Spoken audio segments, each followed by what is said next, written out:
I often talk about manifestations.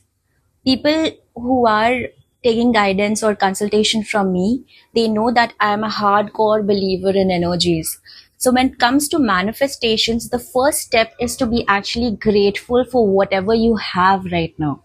So, for example, like I'll talk about myself. I don't talk about it because I can't stop myself from being emotional.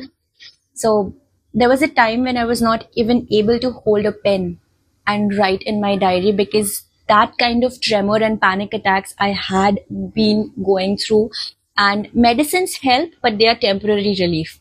So now at this stage, I try to have my gratitude diary always starting from that I can write well, I can hold a pen properly, I am alive, and I can feel everything around me. Because when you are on antidepressants,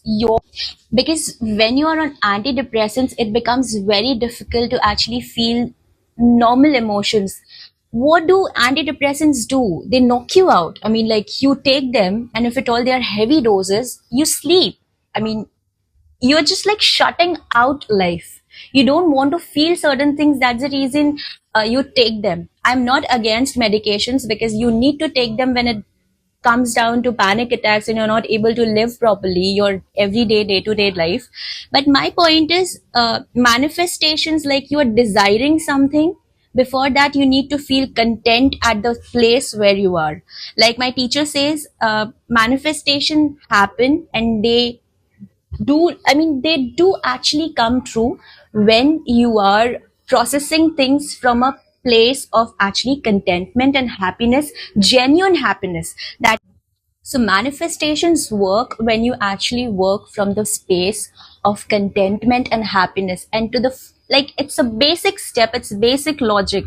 Right now, whatever you are having in your life, once in a lifetime you had decided that you will be actually achieving those things. Like I wanted to be a radio jockey, I became a radio jockey. I wanted to be a writer, I became a writer. I wanted to get into dubbing, I got into dubbing. Now I am sure that I want to serve as an astrologer, as a tarot teacher, or as a tarot guide, or anything related to energies or psychology or counseling, because I've been through shit.